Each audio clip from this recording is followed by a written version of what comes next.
Video में बात करते हैं डेटा साइंस की और इसमें हम लोग बात करेंगे स्लोप एंड इंटरसेप्ट की। स्लोप एंड इंटरसेप्ट के बारे में पढ़ते हैं। Now we will explain how we find the slope and intercept of our function. तो ये आपका फंक्शन है f of f x equals to 2x + 80। तो यहाँ पर स्लोप क्या हो जाएगा, स्लोप आपका 2 हो जाएगा और जो इंटरसेप्ट है वो 80 हो जाएगा।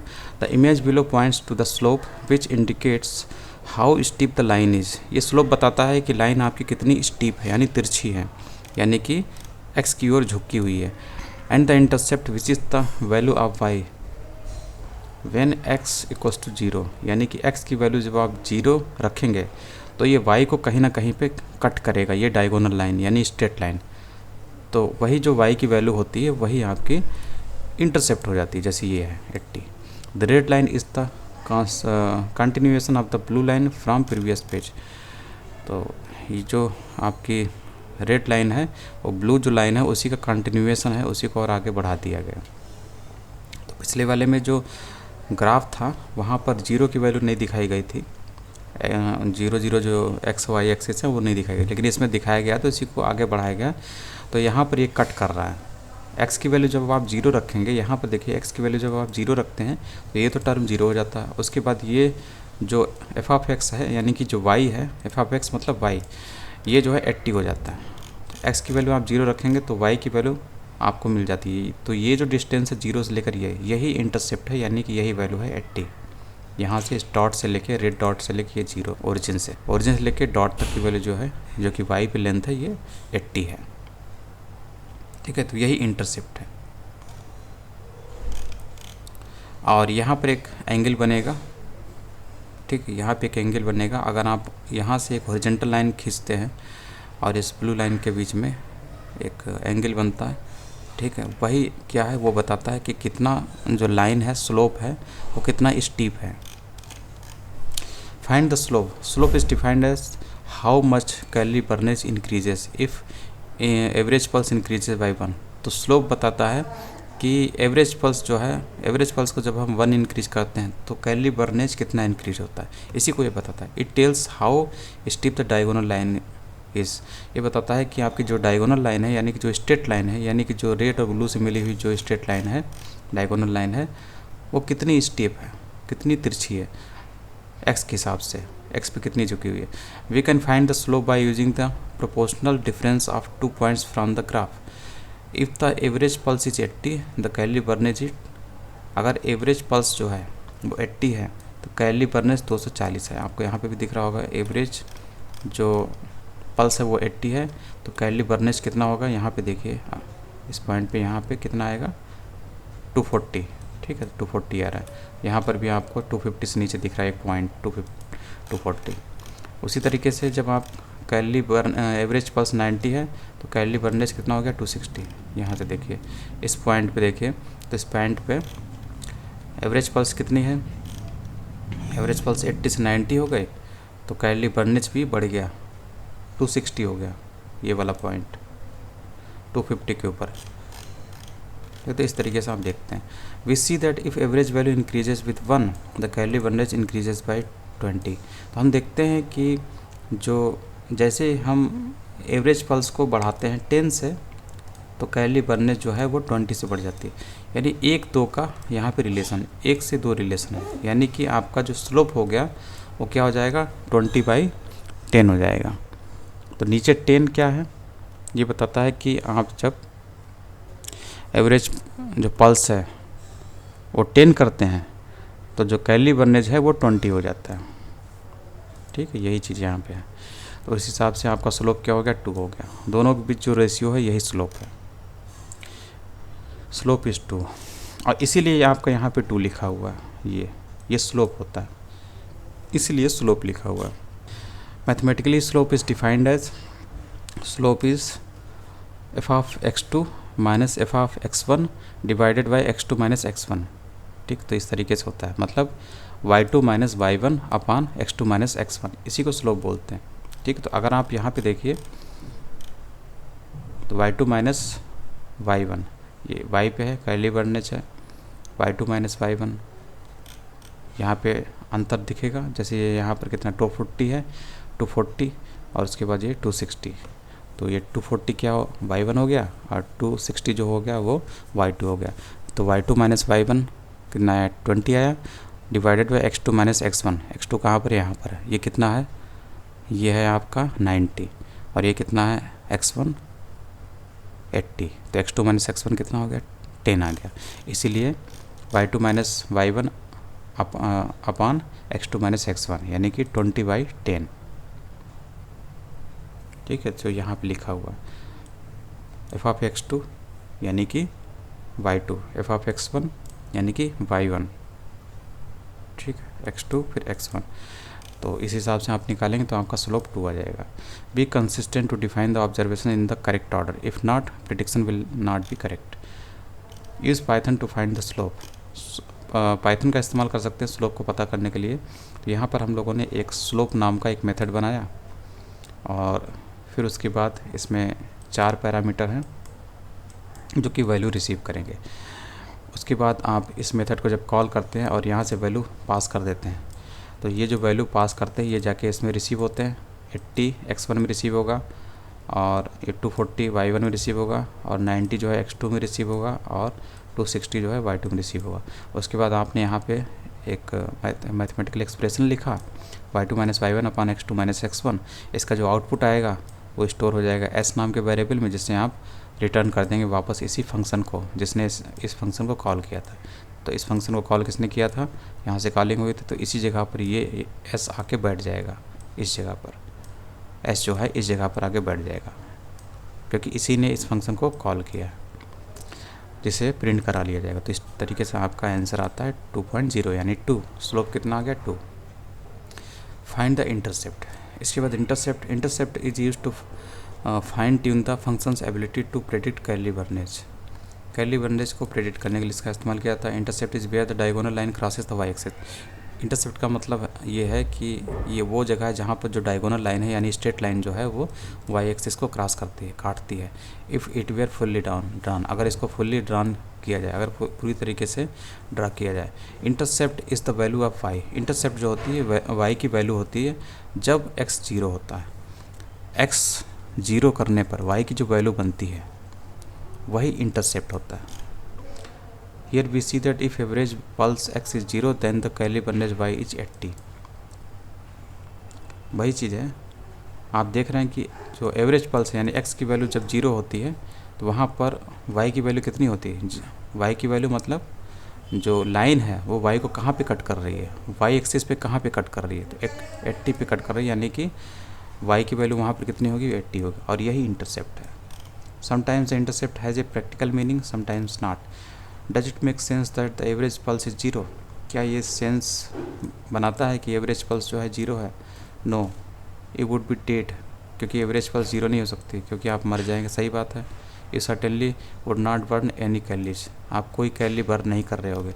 However we need to include the intercept in order to complete the mathematical functions ability to predict calorie burnage correctly. In other examples where the intercept of mathematical function can have practical meaning. Predicting next year revenue by using marketing expenditure, मतलब how much revenue will be have next year, कितना revenue हमारे पास अगले साल होगा। if marketing expenditure is 0 it is likely to assume that a company will still have some revenue even though if it does not spend money on marketing. Fuel uses with speed, how much fuel do we use if speed is equal to 0 mph? A car that uses gasoline will still use fuel when it is ideal। ये सब example बता रहा है। Find the slope and intercept using Python. तो slope और intercept को हम Python की मदद से निकाल सकते हैं। अभी तो हम लोगों ने ऊपर निकाला है, लेकिन यहाँ पर बने बनाए फंक्शन उनकी मदद से निकाल सकते हैं। np.polyfit function return slope and intercept. तो ये बना बनाए फंक्शन है जिसका नाम है पॉलीफिट। इसकी मदद से हम लोग स्लोप और इंटरसेप्ट निकाल सकते हैं। If you proceed with the following code we can both get the slope and intercept from the function. जैसे कि यहाँ पर है, तो सबसे पहले इसने पेंडास को इंपोर्ट किया, इसको रिनेम कर लिया एज pd। नमपाई को इंपोर्ट किया, इसको रिनेम कर लिया एज np। ठीक है, ये एज कीवर्ड लिखते हैं इनको रीनेम करने के लिए। जस्ट हम लोग पैंडास शब्द इस्तेमाल नहीं करना चाहते, इसकी जगह पर पीडी इस्तेमाल करना चाहते हैं, इसलिए हम लोग इसे रीनेम कर लेते हैं ताकि ज़्यादा हमें लिखना ना पड़े। ठीक है, तो एनपी की जगह पे, नंपाई की जगह पे हम लोग एनपी इस्तेमाल कर सकते हैं। उसके बाद है सबसे पहले इसने रीड सीएसवी मेथड का इस्तेमाल किया पैंडास के, जिसमें हम लोग सीएसवी फाइल को सेंड कर देते हैं इसी के अंदर, और हेडर बता देते हैं, यानी कि जो 0 रो पे जो आपके वेरिएबल हैं वो कहाँ पे मौजूद है, वो 0 रो पे, यानी 0 रो पे जितने भी आ जाते हैं कॉलम नेम जो आते हैं 0 रो पे, वो एक्चुअल में वेरिएबल की तरह काम करेंगे, उसीलिए ये उनको हेडर बना रहा है। उसके बाद ये बता रहा है कि जो वैल्यू आपको बनाना है उनको सेपरेट कहाँ से करना है, कामा से। तो यहाँ पर सेपरेटर लिखा हुआ है कामा, तो इसमें कामा ही होते हैं, कामा वाली वैल्यू होते हैं, तो उन्हीं कामा के आधार पे इन वैल्यूज़ को सेपरेट करना है, इसलिए यहाँ पे बताया जा रहा है। उसके बाद है ये आपका एक डेटा बन गया, ठीक है, डेटा फ्रेम बन गया। उसके बाद आपको क्या काम करना है, इसके जो 2 कॉलम हैं उनको निकाला जा रहा है। ठीक है, 2 कॉलम यानी हेडर 0 पे जो आपके रो थे, हेडर 0 पे यानी कि 0 रो पे जो कॉलम थे, यानी जो वेरिएबल थे जिनके माध्यम से आपको उन पर्टिकुलर कॉलम की वैल्यू निकालनी है, तो उसी को यहाँ पे निकालने की कोशिश कर रहा है। तो हेल्थ डेटा में जो एवरेज पल्स नाम का जो कॉलम है उसकी वैल्यू निकालने की बात कर रहा है, तो उसको एक्स में स्टोर करेगा, और फिर उसके बाद हेल्थ डेटा जो आपका यहाँ से मिला हुआ है, इसका जो कर्ली बर्नेज वाला कॉलम है उसको उसकी वैल्यू की निकालने की कोशिश कर रहा है और उसको स्टोर करेगा वाई में। ठीक, उसके बाद यहाँ पर np.polyfit मेथड का इस्तेमाल किया गया, और इसमें हम लोग दोनों जो डेटा हैं, एक एवरेज पल्स वाला डेटा जिसे हम लोगों ने एक्स में स्टोर किया है, और उसके बाद कर्ली बर्नेज वाला डेटा जिसे हम लोगों ने वाई में स्टोर किया। उसके बाद हम लोग यहाँ पर उसको पास कर देते हैं एक्स वाई को, और यहाँ पे 1 देते हैं। तो इसके बाद आपका जो वैल्यू आती है इसमें स्टोर होती है स्लोप इंटरसेप्ट, और इससे आपकी इसकी वैल्यू आ जाती है। तो इसको अगर करके देखें तो यहाँ पर आपका ये जो पहला वाला इंटरसेप्ट है ये स्लोप है, और दूसरा वाला आपका इंटरसेप्ट है। और यहाँ पर 1 का क्या मतलब है, यहाँ पर 1 का सिंपली मतलब होता है ये फंक्शन की डिग्री होती है। तो हम लोग स्ट्रेट लाइन पढ़ रहे हैं, तो यहाँ पर हम लोग 1 डिग्री का ये फंक्शन है। ठीक है, यानी कि यहाँ पर x है, केवल 1 डिग्री है। x स्क्वायर होता तो वो 2 डिग्री का फंक्शन होता है। ठीक, तो इसलिए यहाँ पर हम लोगों को 1 रखना है, क्योंकि ये straight line equation, straight line जो होती है सिंगल डिग्री वाला फंक्शन होता है। और यहाँ पे भी लिखा हुआ है, देखिए, last parameter of the function specifies the degree of the function. Function की डिग्री कितनी है, 1 है। स्ट्रेट लाइन इक्वेशन है, एक ही वेरिएबल आपका दिख रहा है वहाँ पर x, इसलिए आपने यहाँ पे 1 लिखा। एक्स स्क्वायर अगर होता फंक्शन में तो आपका क्या हो जाता है, यहाँ पर आपको 2 देना होता, क्योंकि वहाँ पर फंक्शन 2 डिग्री का होता। इसी हिसाब से है ये। We have now calculate the slope 2 and the intercept 80। We can write the mathematical function as follows. इसे हम लोग मैथमेटिकल फंक्शन के रूप में इस तरीके से लिख सकते हैं। उसके बाद हम लोग इसका प्रेडिक्शन में इस्तेमाल कर सकते हैं। Now we want to predict calorie burnage if average pulse is 135। अगर एवरेज पल्स जो है 135 है तो कर्ली बर्नेज कितनी होगी। तो एवरेज पल्स क्या है, एक्स की वैल्यू। ठीक है, यहाँ से देखिए एवरेज पल्स क्या थी, एक्स की वैल्यू थी। तो एवरेज पल्स अगर आपकी आती है 135, तो इसके आधार पे आप कर्ली बर्नेज प्रेडिक्ट कर सकते हैं इस फार्मूले के आधार पे, क्योंकि आपने जो डेटा था उसके आधार पे आपने फार्मूला बना लिया। अब फार्मूला बना लिया तो यानी कि सारी समस्या आपकी सॉल्व हो गई। Remember that the intercept is a constant and constant is a number that does not change. और इंटरसेप्ट एक ऐसा कांस्टेंट होता है जिसकी वैल्यू चेंज नहीं होती। Now we can now substitute the input x with 35, इसमें 35 डालेंगे तो आपका जो कर्ली बर्नेज है वो 350 आएगा। तो एक के हिसाब से आपने प्रेडिक्ट कर दिया 135 एवरेज पल्स पे कर्ली बर्नेज कितनी है 350। तो इस हिसाब से ये काम करता है। Define the mathematical function in Python. Here is the exact same mathematical function but in Python the function returns 2x + 80 with x as the input. तो इस तरीके से आप इसको भी निकाल सकते हैं। ये जो काम आपने पुट करके किया है इसको आप मैथमेटिकल फंक्शन के ज़रिए ये कर सकते हैं। तो यहाँ पर आपने एक फ़ंक्शन बनाया माई फंक्शन, और यहाँ पर इस फंक्शन को कॉल किया।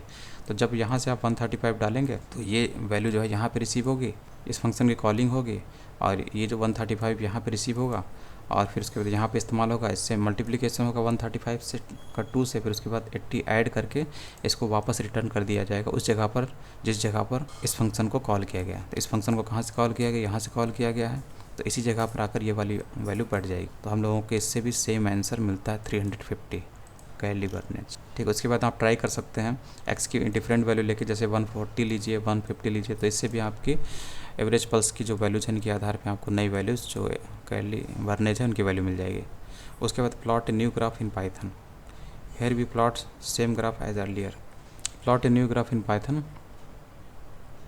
Here we plot the same graph as earlier but deformated the axis a little bit. Max value of the y axis now 400 and for x axis is 150. तो इसको हम लोग प्लॉट पे दिखा सकते हैं। तो यहाँ पर आप प्लॉट फंक्शन का इस्तेमाल करते हैं। ये जो हेल्थ डेटा है इसके एक्स एक्सिस पे क्या लेते हैं, एवरेज पल्स की वैल्यूज लेंगे और वाई एक्सिस पे कैली बर्नेज की वैल्यू लेंगे और काइंड यानी किस टाइप की आपका जो ग्राफ है वो लाइन टाइप का ग्राफ है। उसके बाद यहाँ पर वाई लिम में आप एक्स जो वाई लिम में वाई की मिनिमम और मैक्सिमम वैल्यू देंगे। तो वाई मिन में आप 0 देंगे, 0 से कहाँ तक आपका ये जाएगा वैल्यू, वाई मैक्स में आप उस वैल्यू को देंगे। और उसके बाद एक्स लिम में आप एक्स की मिनिमम वैल्यू लेंगे, एक्स मिन 0 और एक्स मैक्स कितना होगा उस जगह तक जहाँ तक एक्स की वैल्यू जाएगी 150। उसके बाद आप plt.show से इस लाइन को ड्रा कर सकते हैं और यहाँ पर इसके तरीके दिए हुए कि क्या क्या कौन क्या काम कर रहा है। जैसे वाई लिम और plt का जो वाई लिम फंक्शन है और एक्स लिम फंक्शन है, it tells us that what value we want axis to start and stop on. इसके ज़रिए हम लोग ये बताते हैं, इसमें इन दोनों फंक्शन के ज़रिए हम लोग ये बताना चाहते हैं कि हमारा जो एक्सिस है कहाँ से स्टार्ट होगा और कहाँ पे स्टॉप होगा। और काइंड में जो लाइन वैल्यू देते हैं ये बताता है कि आपका प्लॉट का टाइप क्या है। स्ट्रेट लाइन है इसलिए आपको यहाँ पर लाइन लिखना है। इस तरीके से आपने प्लॉट कर लिया एवरेज पल्स और कैली बर्नेज को।